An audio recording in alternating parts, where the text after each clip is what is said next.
청취자 여러분 안녕하세요. 오늘 저희는 언론 보도와 또 특정 문건들을 통해서 좀 알려진 그 윤용호 전 세계본부장하고 한학자 총재 관련 논란을 좀 깊게 파헤쳐 보려고 합니다. 네, 안녕하세요.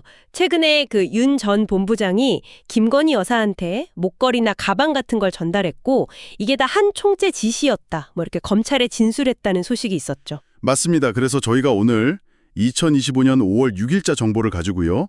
이 최근 상황뿐만 아니라 과거에도 좀 비슷한 의혹이 있었거든요. 네, 있었죠. 네, 그걸 좀 연결해 보면서 왜 비슷한 패턴의 주장이 자꾸 나올까?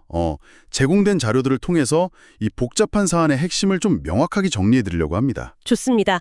어디까지나 저희는 주어진 자료에만 근거해서 객관적으로 한번 살펴보겠습니다. 자, 그럼 바로 시작해 볼까요?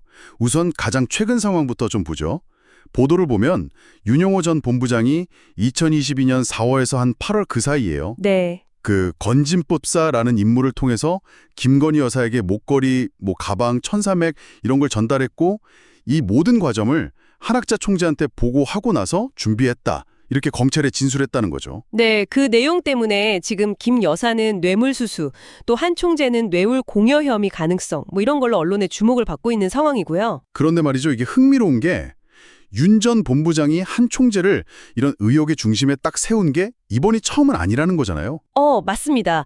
그 제공된 자료를 보면요. 이미 2018년 9월쯤에도 비슷한 일이 있었어요.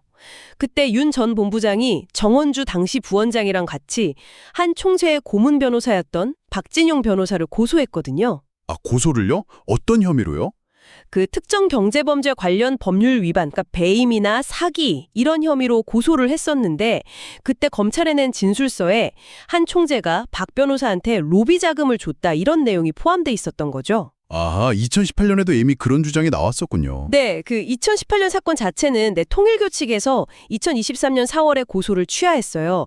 그래서 그해 5월에 검찰에서 불기소 처분으로 그냥 마무리가 됐는데요. 아, 취하해서 그냥 끝났군요. 네, 그런데 여기서 좀 주목해야 할 부분이 검찰이 그 불기소 결정서에 한 총재가 박 변호사한테 로비 자금을 전달한 그 정황을 꽤 상세하게 기록으로 남겼다는 거예요. 아, 불기소 결정서예요. 그게 왜 중요하죠?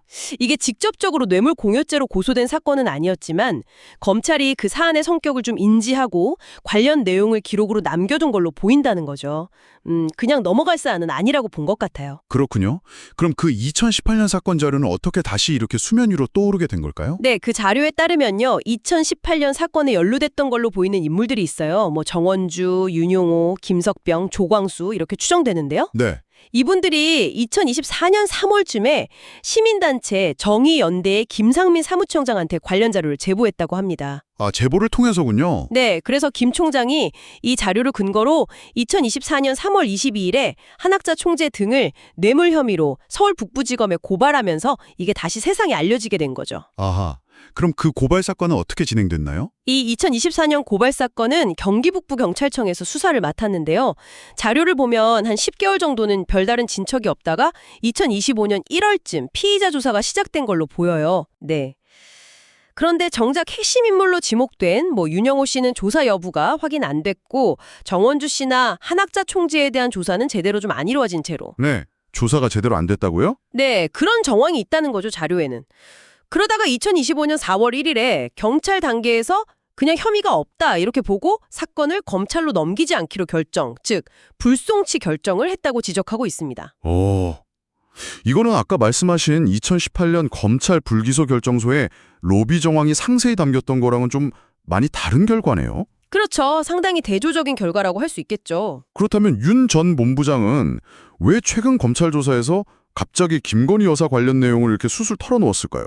이게 좀 궁금한데요. 네, 그 자료 작성자의 분석이 좀 흥미로운데요. 들어보시면 윤 전 본부장이 작년 12월에 압수수색을 당하고 조사를 받을 때 이게 자신과 관련된 그 암호화폐 사기 혐의 퀸비코인이라고 하죠. 아, 네. 그 사건이 있었죠? 네, 그 수사라고만 좀 국한해서 생각했을 수 있다는 거예요. 아, 그러니까 김 여사 관련 내용까지 수사가 확대될 거라고는 예상을 못했을 수도 있다. 그렇죠. 약간 그런 거죠.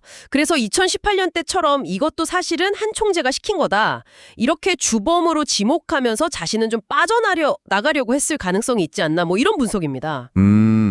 결국 이 모든 상황을 보면 윤 전 본부장이 반복적으로 한 총재를 어떤 뇌물 공여 의혹의 당사자로 지목하는 그런 패턴이 보인다는 거네요? 네, 맞습니다. 정리하자면 저희가 오늘 살펴본 이 자료들은 윤영호 전 본부장이 최소한 두 차례, 그러니까 2018년 박진용 변호사 건하고 2022년 김건희 여사 건, 이 두 번에 걸쳐서 한학자 총재의 지시에 따른 어떤 로비 자금이나 뇌물성 물품 전달을 주장하거나 혹은 시인하는 그런 정황을 보여준다는 겁니다. 네.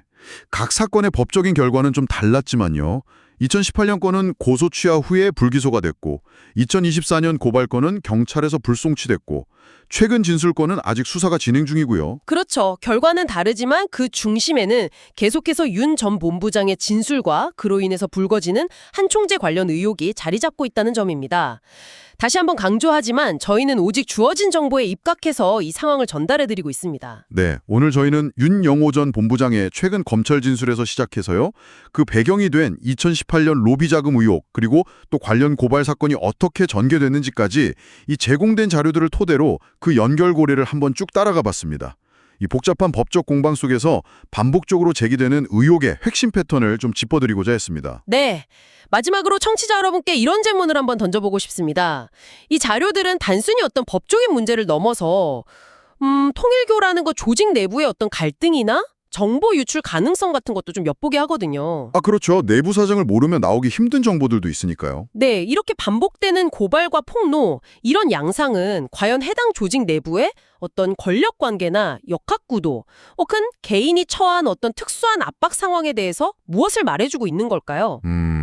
생각해볼 만한 질문이네요. 네, 오늘 저희가 함께 살펴본 내용을 바탕으로 청취자 여러분 각자 한번 더 깊이 생각해볼 만한 그런 지점이 아닐까 싶습니다.